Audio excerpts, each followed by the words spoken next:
Siapa raja yang bermimpi? Raja yang bermimpi siapa? Raja Yaman.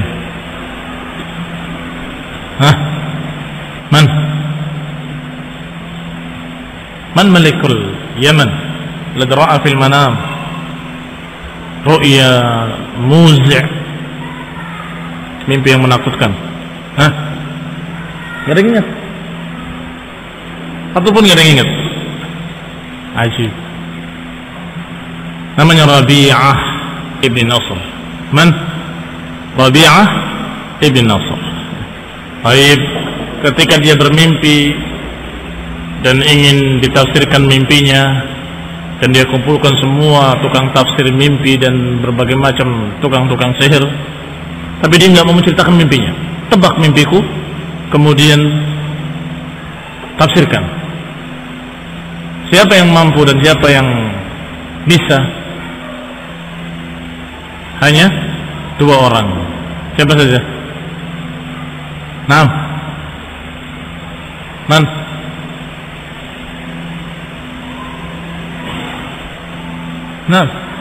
Juga nggak diingat? Hah? Syiqqin wa satih, syatih wa syiq. Ternyata apa tafsir mimpinya? Ternyata mimpinya ditafsirkan bahwa dia akan terkalahkan oleh tentara Habasyah, dan atau Habasyah itu nama lainnya Sudan. La yanzilanna ardakumus Sudan walam yatruk ahadan bil Yaman. Nanti akan menyerang kalian dan mengalahkan kalian orang-orang Sudan dari Habasyah, dan tidak menyisakan kalian sedikit pun di Yaman. Tetapi ternyata tidak langsung, ada berbagai macam kejadian-kejadian sampai terjadinya kekalahan oleh Raja Habasyah. Baik, kita lanjutkan apa yang diriwayatkan oleh Ibnu Hisham rahimahullahu ta'ala.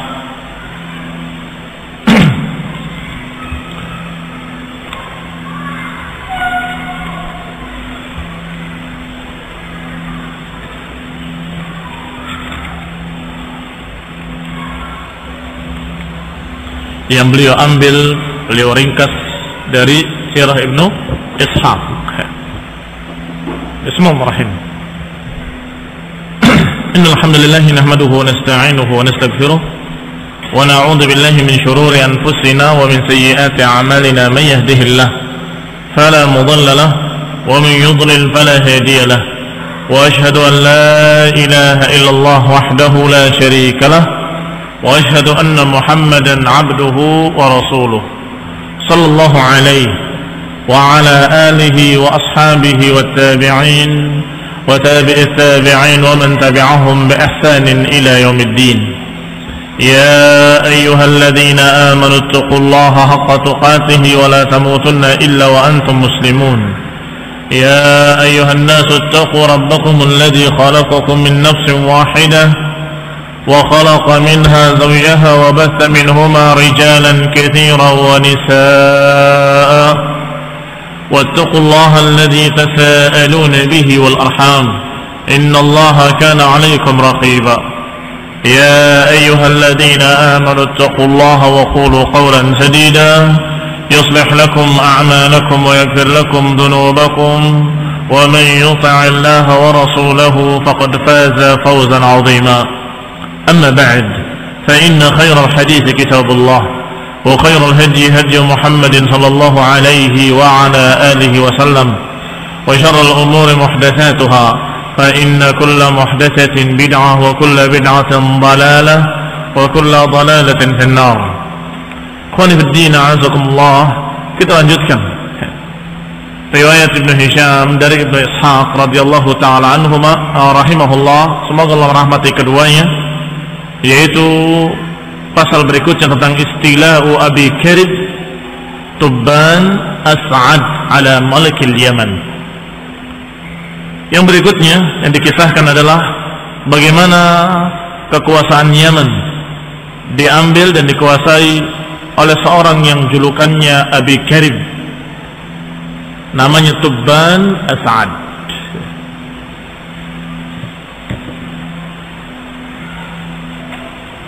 Dan juga yang akan dikisahkan hari ini adalah perang Yathrib. Yathrib adalah nama lain dari Madinah. Nama lain dari negeri Madinah adalah Yathrib. Qala rahimahullah, falamma halaka Rabi'ah ibn Nasr raja'a mulkul Yaman kulluhu ila Hasan ibn Tubban As'ad. Bahwasanya ketika binasa Rabi'ah ibn Nasr, ini raja yang kemarin Rabi'ah ibn Nasr yang bermimpi dengan mimpi yang katanya mengerikan, yang kemudian ditafsirkan dengan tafsir-tafsirnya, dia binasa, meninggal, dan kemudian digantikan oleh seorang yang bernama Hasan ibn Tubban As'ad.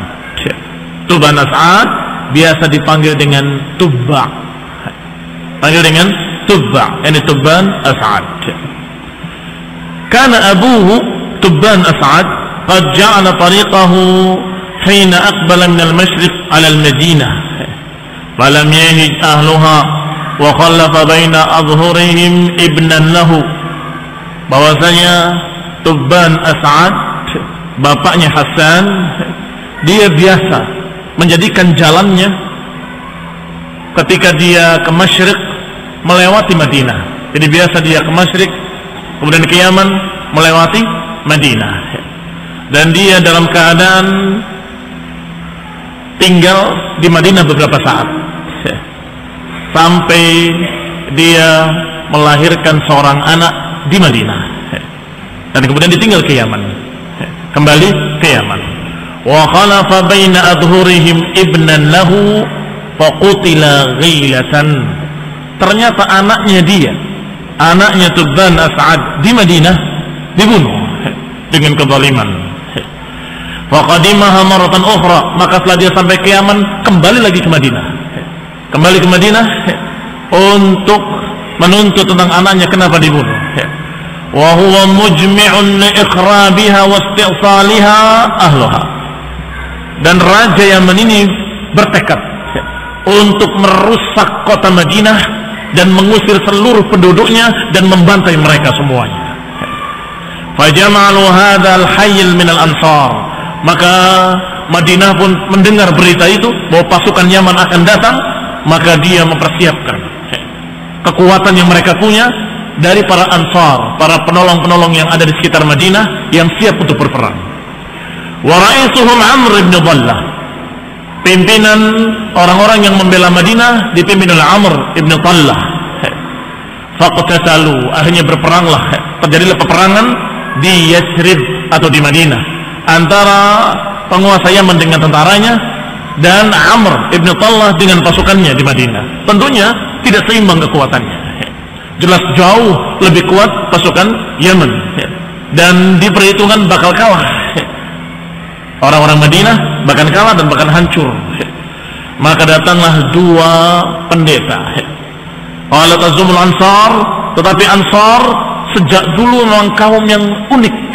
Orang-orang Ansar, orang-orang Madinah yang membela Madinah tadi, orang-orang yang unik, sehingga mereka memerangi orang-orang Yaman tadi di siang hari. Tapi di malam hari dipersilahkan untuk makan dan minum, dijamu sebagai tamu. Maka diriwayatkan di sini, kanu yuqatiluna bin nahar wa yuqrunahu bil lail.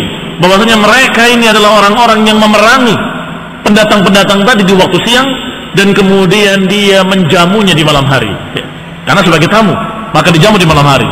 Tapi di siang hari terjadilah pertempuran seperti biasanya. Wa yu'jibuhu dzalika minhum.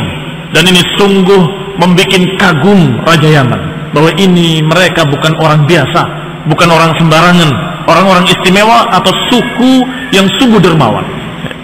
Fa bainama Tubba ala dzalik, dan ketika Tubba yang dimaksud Tubban As'ad, disebut saja dengan kalimat ringkas yaitu Tubba. Fa baina Tubba'un ala dzalika min qitalihim idja'ahu Habrani. Ketika terjadi pertempuran seperti itu, maka datanglah kepada Tubban As'ad dua orang Habr. Habr itu julukan pendeta Yahudi, dijuluki dengan habr. Bentuk jamaknya ahbar, sebagaimana disebutkan dalam Al-Quran, ittakhadhu ahbarahum wa ruhbanahum arbaban min dunillah. Mereka mengambil ahbar mereka dan ruhban mereka sebagai Tuhan-Tuhan selain Allah. Yang dimaksud adalah pendeta-pendeta Yahudi. Ahbar bentuk jamak dari habr. Kalau musanna habrani. Qala idja'ahu habrani min ahbari Yahud. Datanglah dua orang pendeta dari pendeta Yahudi. Alimani rasikhani fil ilm. Dua-duanya alim, memiliki ilmu tentang kitab-kitab terdahulu, dan dia dalam keadaan rasikh ilmunya, dalam ilmunya. Hina sami'a bima yuridu min ihlakil Madinah wa ahliha. Ketika dua pendeta tadi mendengar bahwa si raja dan penguasa Yaman tadi akan menghancurkan Madinah, diingatkan oleh dua pendeta ini. Qala, keduanya berkata, ayyuhal malik, la taf'al, jangan kamu lakukan. Ini niatmu untuk menghancurkan Madinah, untuk menghancurkan Yathrib dan membantai orang-orangnya, la taf'al, jangan kamu lakukan. Fa innaka in abaita illa ma turid hila bainaka wa bainaha. Sungguh kalau kamu memaksa dan kamu tetap menginginkan apa yang kamu inginkan dan melaksanakan apa yang kamu kehendaki, maka niscaya kamu pasti akan terhalang, pasti akan gagal, dan kami mengkhawatirkan kamu. La na'man 'alaika 'ajil al-'uqubah. Aku khawatir engkau akan ditimpa balasan dari Allah, dari penguasa langit dan bumi. Faqala lahuma, maka berkata Tubba kepada kedua pendeta tadi, lima dzalik, kenapa demikian? Kenapa kalau aku menyerang mereka aku akan mendapatkan balasan dan aku akan begini akan begitu? Qala, keduanya berkata, hiya muhajira nabiyyin yakhruju min hadzal haram, min hayyil haram. Ini adalah tempat hijrahnya Nabi yang akan muncul dari arah haram. Dua pendeta ini tahu bahwa akan datang seorang Nabi dari haram dan hijrahnya nanti ke Madinah. Maka negeri ini gak akan bisa kamu hancurkan, karena Allah sudah persiapkan negeri ini untuk tempat hijrahnya seorang Nabi. Lihat, ini bukti bahwa pendeta-pendeta Yahudi dan mereka sudah mengetahui akan datangnya nanti seorang Nabi, dan tahu pula bahwa Nabi akan hijrah ke negeri Madinah. Qala, akan keluar seorang Nabi min hadzal haram, dari negeri haram, dari kalangan Quraisy, di akhir zaman takunu darahu wa qararahu, dan negeri ini akan menjadi tempat tinggalnya dan tempat menetapnya. Fatanaha an dzalik, maka raja tadi, penguasa Yaman tadi urung, tidak jadi untuk menghancurkan Madinah. Ra'a anna lahum ilman, karena melihat dua pendeta tadi sepertinya benar-benar memiliki ilmu dan sepertinya meyakinkan. Wa'jabahu ma sami'ahu, dan sungguh mengagumkan si raja tadi apa yang dikatakan oleh dua pendeta tadi, bahwa ini pendeta bukan orang biasa, sepertinya punya ilmu. Fansarafa 'anil Madinah wattaba'ahuma ala dinihima, maka tidak jadi melakukan peperangan. Akhirnya dia justru ikut agamanya dua pendeta tadi. Berarti sekarang beragama apa? Yahudi. Yang tadinya musyrikin menjadi seorang Yahudi, mengikuti dan percaya dengan berita-beritanya dua pendeta tadi. Wa kanat Tubba'un wa qaumuhu ashabu awthanin ya'budunaha, dan kaum Tubba' adalah orang-orang yang menyembah berhala, yang mereka tidak memiliki agama apapun kecuali menyembah batu-batu dan menyembah pohon-pohon. Maka ketika mereka atau ketika raja yang mendengar seperti itu, masuk di kepalanya, mulai dia percaya dengan apa yang dikatakan oleh orang-orang Yahudi. Maka berangkatlah ke Mekah, wahiyya tariquhu ila Yaman, dan Mekah pun merupakan jalan dia ke Yaman. Kalau lihat di peta, bahwasanya Syam di atas, Masyriq juga di atas, sedangkan Yaman paling bawah, dan di antara Syam dengan Yaman adalah Madinah dan Mekah. Sehingga kalau seorang berjalan dari Yaman ke Syam, mesti dia akan melewati Madinah dan akan melewati Mekah. Hatta idza kana baina Usfan wa Amaj, ketika dalam perjalanan melewati desa di antara dua desa Uswan dengan Amaj, di dekat Mekah.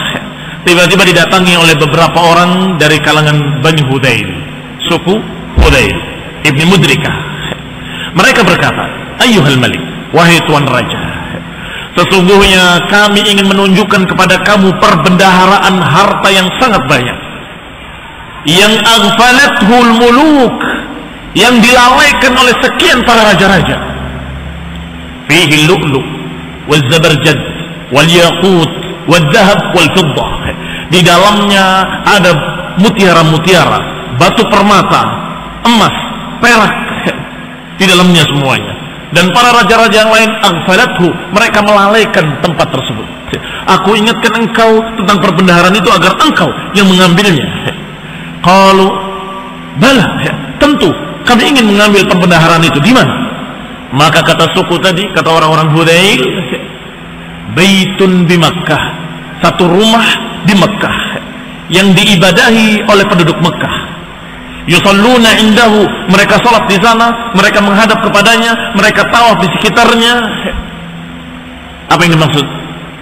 Perbendaharaan yang ada di dalam Ka'bah. Karena mereka kaum jahiliyah, biasa mereka kalau yang namanya sedekah bukan diberikan pada fuqara masakin, tapi mereka lemparkan ke Ka'bah. Mereka masukkan ke Ka'bah semuanya, sehingga tertumpuk harta di sana. Maka kaum Hudayl tadi berpikir, kalau raja ini menginginkan harta, maka niscaya dia akan menyerang Ka'bah dan akan menghancurkannya. Dan niscaya raja ini niscaya akan dilaknat oleh Allah dan akan dibinasakan seperti dibinasakannya kaum-kaum sebelumnya yang ingin merusak Ka'bah. Jadi sudah menjadi satu keyakinan masyarakat Arab bahwa siapa yang mau mengganggu atau mau merusak Ka'bah pasti akan kualat. Karena mereka waktu itu belum dengan agama, hanya dengan keyakinan yang sudah terjadi sekian kali. Setiap orang menghancurkannya, mesti akan dia yang akan binasa. Qala Bani Hudayl, berkata Bani Hudayl, ada satu rumah di sana yang diibadahi oleh penduduk Mekah, yang di sana berisi perbendaharaan harta yang sangat banyak. Wa innama aradal hudaliyun halakahu bidzalik. Kata Ibnu Hisham, dan sesungguhnya kaum Hudayl mengajak raja tadi untuk menghancurkan Ka'bah adalah untuk membinasakan, agar si raja ini hancur binasa. Lima arafu min halaki man aradahu min al-muluki wa bagha indahu. Karena Bani Hudayl tahu setiap kaum, setiap suku, setiap raja yang ingin menghancurkan Ka'bah mesti mereka akan binasa. Falamma ajma'a lahu qalu, maka ketika sudah sepakat ingin mengambil perbendaharaan di Ka'bah, ini rencananya Raja Yaman, tiba-tiba dia ingat dua pendeta yang telah mengajarinya ilmu. Arsala ila habraini fasalahuma an dzalik. Maka diutuslah orang untuk menjemput dua pendeta tadi, panggil dua pendeta Yahudi tadi yang kemarin menasihati aku untuk jangan menghancurkan Madinah. Panggil mereka, dipanggil. Setelah dipanggil ditanyakan, katanya satu kelompok, satu orang atau beberapa kelompok menyatakan bahwa ada bendahara seperti ini, seperti itu. Dijawab oleh dua pendeta tadi. Qala lahu ma arada al-qawmu illa halakaka wa halaka junduk wa halaka jundik. Sungguh mereka tidak memaksudkan kecuali membinasakan engkau wahai tuan raja, dan membinasakan pasukanmu semuanya. Karena ma na'lam baitan lillahi ta'ala ittakhadahu fil ardi li nafsihi ghairahu. Karena kami tidak pernah mengetahui ada satu rumah yang Allah Subhanahu wa taala jadikan untuk dirinya di muka bumi ini kecuali Baitullah Al-Haram, Ka'bah itu. Wala in fa'alta ma da'u, kalau engkau melakukan apa yang mereka ajak, niscaya engkau akan binasa. La tahlakanna wa la yahlakanna man ma'aka jami'an, akan hancur engkau dan akan hancur pula orang-orang yang bersamamu seluruhnya. Qalu famada, kalau gitu mada ta'mur, kalau gitu apa yang kau perintahkan kepadaku? Ini apa yang kau nasihatkan kepadaku? Kata raja tadi. Qala, berkata keduanya, berkata dua pendeta tadi kepada rajanya, idza qadimta ilaih tasna' indahu ma sana'a ahluh. Kalau kamu datang ke haram, lakukanlah seperti apa yang dilakukan oleh penduduknya. Yang disuruh untuk beribadah seperti penduduk Mekah. Fatufu bihi wa tu'azzimuhu wa tukarrimuhu wa tahlik ra'saka indahu, engkau bertawaf mengelilinginya, engkau menghormatinya, mengagungkannya, dan engkau mencukur rambutmu di sisinya. Wa tadhillu lahu hatta takhruj min indih, dan hendaklah engkau merendah di hadapannya sampai engkau keluar dari daerah haram. Maka dikatakan oleh Tuan Raja tadi, fama yamna'ukuma antuma min dzalik. Kalau begitu apa yang menghalangi kamu berdua? Kenapa kamu berdua tidak melakukan seperti apa yang mereka lakukan? Yang jeli Tuan Raja ini nyuruh raja untuk melakukan apa yang dilakukan oleh mereka musyrikin, tetapi dia sendiri tidak melakukan. Maka ditanya, fama mana'akum min dzalik? Kalau begitu apa yang menghalangi kamu berdua untuk melakukan yang seperti itu? Qala ama wallahi, sungguh demi Allah, innahu labaitu abina Ibrahim. Memang rumah tersebut adalah rumah yang dibangun oleh nabi kami, Nabi Ibrahim dan Ismail. Wa innahu lakama akhbarnak, dan sungguh rumah itu betul-betul rumah yang suci, yang mulia, seperti yang kami habarkan kepadamu. Kami tidak dusta. Tetapi penduduknya adalah orang yang menghalangi kami dari Ka'bah. Dihalangi dengan apa? Bainana bainahu bil awthan. Hala bainana wa bainal Ka'bah bil awthan. Mereka menghalangi kami dari Ka'bah itu dengan berhala-berhala di sekitarnya, yang jumlahnya sekian ratus. Ada 360 berhala. Nasabuha haulaha, mereka pasang di sekitarnya. Wa biddima, dan mereka tumpahkan darah di sekitarnya. Mereka kalau berkurban, mereka memancarkan darahnya di patung-patung tersebut, sehingga Ka'bah itu di sekelilingnya kotor dengan najis, dengan darah, dengan daman masfuhan, dengan berhala-berhala, sehingga kotornya hissan wa ma'nawiyan. Hissi karena ada najis, daman masfuhan, sedangkan maknawi karena ada kesyirikan, berhala-berhala. Maka itulah yang menghalangi kami untuk tidak memuliakan tempat tersebut. Wahum najasun ahlu syirik, mereka adalah orang-orang yang najis, orang-orang yang musyrik. Kalau kita tanya lagi, kenapa dua pendeta tadi tidak membersihkannya? Jawabannya, karena pendeta tadi tidak memiliki kekuasaan apapun, tidak memiliki kemampuan, nggak memiliki kekuasaan, bukan raja. Tetapi yang diajak bicara ini siapa? Raja Yaman, raja yang ketika itu paling kuat. Sehingga ketika dia mendengar seperti itu, maka dia menerima ilmu yang diajarkan oleh dua pendeta tadi. Fa'arafa nushahuma wa sidqa hadithima, maka dia mengetahui bahwa berita ini berita hak. Faqarraba an-nafar min Hudayl faqata'a aydiyahum, maka dipanggil semua orang-orang Hudayl yang kemarin mengajarkan untuk mengambil harta dari haram, dari Ka'bah, dipanggil semuanya dan dipotong kaki mereka dan tangan mereka bersilangan, dibunuh semuanya. Kemudian berangkat ke Mekah. Fatafa bil baiti wa nahara indahu, mulai dia tawaf mengelilingi Ka'bah, dan kemudian dia menyembelih, wa halaqa ra'sahu, dan mencukur rambutnya, wa aqama bi Makkah 6 ayyam, kemudian tinggal di Mekah 6 hari. Yanhar biha lin-nasi wa yut'im ahlaha, memberi makan manusia, memberi minum manusia, wa yusqihim al-'asr, bahkan membagikan madu pada mereka. Ini raja yang datang, sehingga dia dalam keadaan memiliki semua itu. Sampai raja ini bermimpi. Siapa nama rajanya?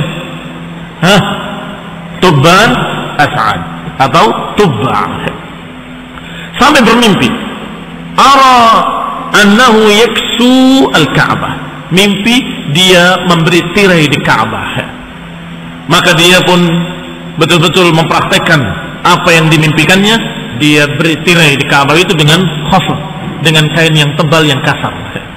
Thumma ura an yaksu wa ahsan min dhalik, ternyata mimpi kembali, mimpi kalau dia memasang tirai yang lebih bagus dari tirai yang kemarin. Maka dia ganti yang kemarin kasahul mula wal wasail, maka dia pasang tirai dari mula wal wasail. Ini kain yang halus, kain yang lembut yang ketika itu termasuk yang paling bagus. Dan dikatakan kana Tubba fima yaz'umun awwal man kasal bait, mereka menganggap bahwa mereka lah orang pertama yang memberikan tirai Ka'bah, orang yang pertama memberikan tirai di Ka'bah. Wa awsa bihi wulatahu min Jurhum, dan memerintahkan wali-walinya, memerintahkan anak buahnya untuk melanjutkan. Kalau rusak ganti kembali dengan tirai yang baru, dan terus begitu. Demikian mereka Tubban dengan tentara-tentaranya setelah tawaf, amarahum bitathhirih, perintah untuk membersihkan Ka'bah, dibersihkan dari darah-darah yang memancar di sana atau dari najis-najis yang ada di sana.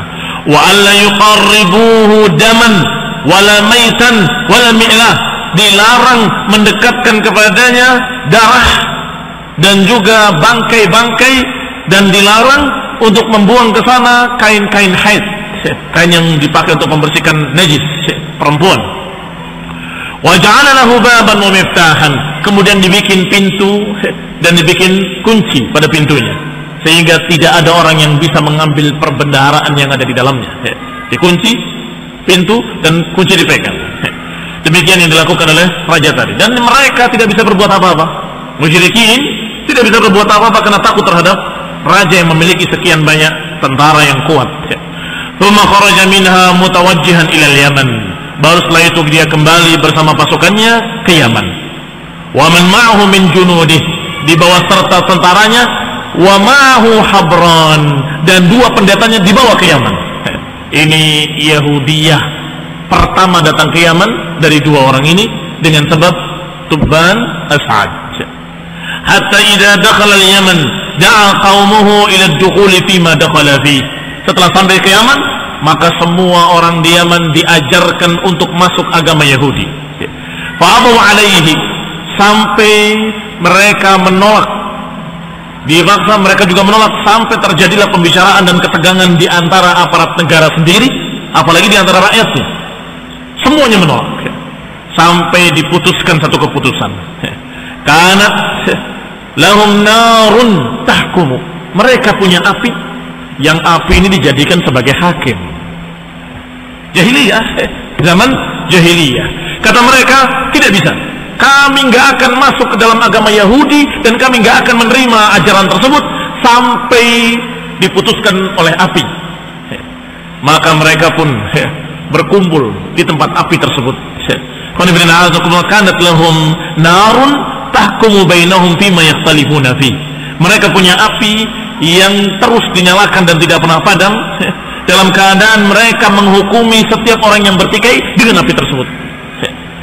Ta'kulul zalim wa la tadurrul mazlum. Katanya, wallahu alam, api tersebut membakar orang zalim tapi tidak membakar orang yang mazlum. Jadi kalau orang yang terdolimi tidak terkena, tidak terbakar. Tapi kalau orang yang zalim terbakar, katanya. Wallahu ta'ala a'lam. Wa kharaja qaumuhu bi awzanihim wa ma yataqarrabuna fi dinihim wa kharaja al-Habran. Maka tokoh-tokoh mereka kaum musyrikin membawa berhala-berhala mereka. Sedangkan dua pendeta tadi membawa kitab suci mereka. Kemudian datang ke api tersebut. Disuruh pertama kali para tokoh-tokoh musyrikin dengan berhalanya mendekat ke api tersebut.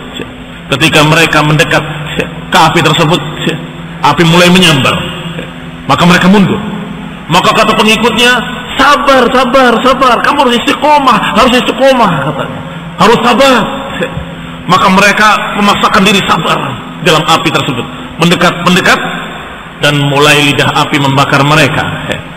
Sampai terbakar berhala-berhala mereka, dan terbakar pula orang-orang tersebut. Yang kedua, dua pendeta tadi disuruh mendekat ke api tersebut dengan kitabnya. Maka mendekatlah pendeta tadi ke api tersebut. Pada marahum, mulai api menjilat. Maka pendeta tadi berkeringat di keningnya, butiran-butiran keringat, tetapi api tidak membakarnya. Qala fa kharajal Habran wa man hamala dhalika min rijali himyar wa kharajal Habran bi masahifihima fi a'naqihima. Mereka letakkan mushafnya di kepala mereka. Ta'arraqa jibahuhum, mereka berkeringat di kening-kening mereka. Lam tadurruhum, tidak menjelekkan mereka, tidak merugikan mereka kecuali keringat. Fa asfaqat 'inda dhalika himyar ala dinih, maka seluruh penduduk Himyar satu desa di Yaman, satu daerah di Yaman, tempat kerajaan tersebut, mereka semuanya beriman kepada agama Yahudi, beriman kepada Allah Subhanahu wa taala dan beriman kepada kitab Taurat yang mereka pegang. Itu asal pertama, Yahudiyah ada di sana. Famin hunalika an dzalika kana aslul yahudiyah bil Yaman. Itulah asal muasal munculnya Yahudi di daerah Yaman. Falamma malaka ibnuhu Hasan, itu zaman bapaknya Tuban As'ad.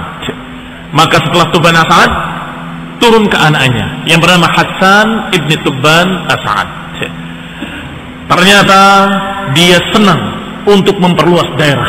Anaknya yang bernama Hasan ibn Tuban As'ad senang memperluas daerah sehingga berangkat dengan pasukannya dan penduduk Yaman untuk menjadi sukarelawan, untuk menjadi pasukan-pasukan yang sukarelawan menjadi tentara. An yata' bihimal ardul Arab wa ardul Aajim. Aku akan menguasai negeri Arab seluruhnya dan aku akan menguasai negeri Ajam seluruhnya. Tekadnya Hasan ibn Tuban. Hatta idza kanu bi ardil Bahrain, sampai sudah satu persatu desa-desa negeri-negeri Arab dikuasai oleh Hasan sampai di daerah yang dijuluki dengan daerah Bahrain. Sampai sekarang masih bernama Bahrain. Sampai di Bahrain, mulailah karihat himyar wa qabailul Yaman al-masir ma'ahu. Penduduk Yaman yang menjadi tentara dan beberapa tokoh-tokohnya, pimpinan-pimpinan batalion dan sebagainya, mulai bosan dengan cara seperti itu. Dan bisik-bisik sesama mereka. Aradur raj'ah ila biladihim wa ahlihim. Mereka semuanya ingin untuk pulang ke negeri mereka di Yaman. Ya, ini mereka tentunya rindu dengan keluarganya, anak-anaknya dan sebagainya. Maka ini mau sampai kapan kita berperang terus menerus? Kita pulang saja. Akhirnya mereka bicara, tidak mungkin bisa pulang karena masih berkuasa Hasan dan keputusannya tidak bisa berubah. Maka cara yang dilakukan adalah mengajak bicara saudaranya Hasan yang bernama Amr ibn Tuban As'ad. Tadi Hasan ibn Tuban As'ad, ini Amr. Wahai Amr, kata mereka, uqtul akhaka Hasan numallikuka alaina. Bunuh saudaramu, niscaya kami akan menjadikan kamu raja kami dan kamu akan berkuasa dan kami akan taat kepadamu, kata tentara-tentara ini semuanya. Maka Amr merasa mendapatkan angin, bisa menjadi penguasa dengan cepat. Dia mulai akan menerima. Maka semua tadi orang-orang tentara-tentara dan orang-orang Yaman yang ikut bersamanya, mereka sepakat untuk berbaiat setia dengan Amr agar Amr membunuh Hasan. Fa'ajabahum fajtama'u ala dzalika. Maka sepakat mereka atas kesepakatan yang seperti itu, kecuali satu orang yang bernama Dzur'ain. Dzur'ain atau julukannya Dzur'ain Al-Himyari, orang Himyar juga. Fa'innahu nahahu, dia melarangnya, jangan berkhianat, tapi tetap saja mereka tidak bisa diganggu gugat, kami harus pulang ke Yaman. Maka syaratnya buat kamu wahai Amr, kalau kamu bisa membunuh Hasan, kamu jadi raja kami, tapi syarat kedua, kamu harus memulangkan kami ke Yaman semuanya. Sepakat mereka, kecuali satu orang, yaitu Dzur'ain. Maka dia mendendangkan sebuah syair, ala man yashtari sahran binaumin sa'idun man yabitu qarira ainin fa imma himyarun ghadarat wa khanat fa ma'adiratul ilahi lidhi ru'inin. Apa maknanya? Maknanya sungguh mereka yang membeli sahar dengan naum. Sahar itu gak bisa tidur. Apa bahasa Indonesianya nggak bisa tidur? Tidak bisa tidur karena penyakit. Siapa yang membeli ketidak bisa tiduran dengan tidur, dikorbankan tidurnya untuk nggak bisa tidur. Sungguh berbahagia orang yang bisa tidur dengan tenang, dengan qariru ainin. Apa qariru ainin? Dengan kebahagiaan, dengan ketentraman, dengan ketenangan.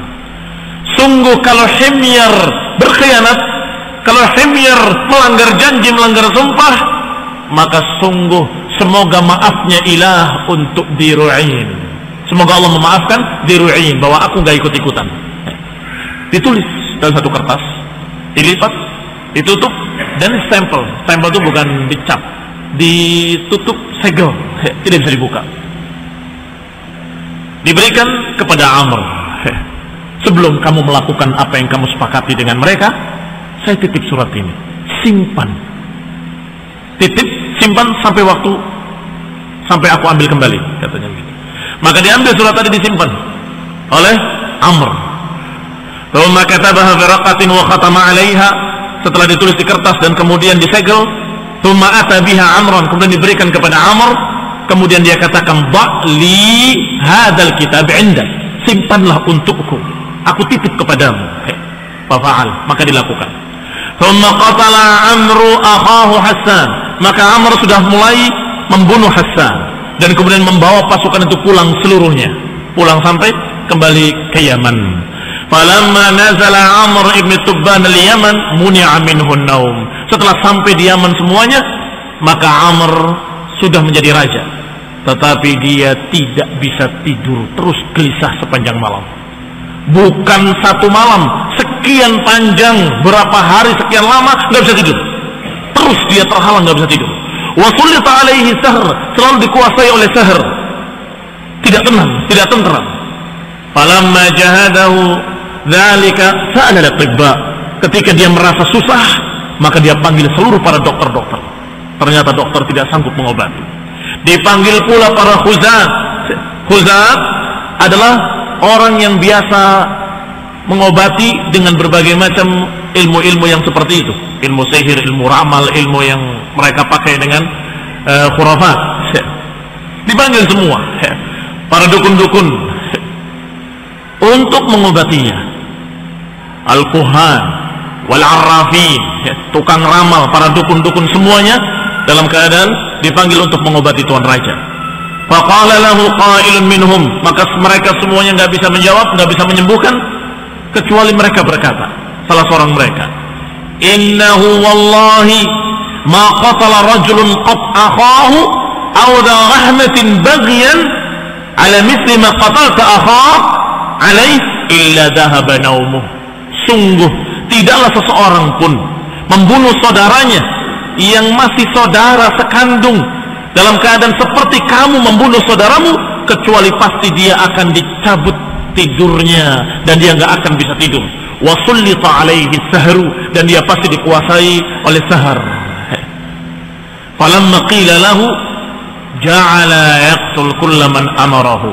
Ketika dia tahu bahwa itu sebabnya karena membunuh saudaranya, maka dia dendam dengan orang-orang yang pernah menyuruhnya untuk membunuh saudaranya. Dia panggil satu persatu, tentunya tokoh-tokohnya, pimpinan-pimpinan pasukan, dipanggil semuanya, dibunuh satu persatu. Sampai kepada Diru'in, karena dia termasuk tokoh tentara, dipanggil dan dibunuh juga. Maka Diru'in berkata, ama wallahi ayyuhal malik, adapun aku wahai tuan raja, aku punya udzur dan punya alasan. Aku tidak ikut-ikutan dan aku punya bukti.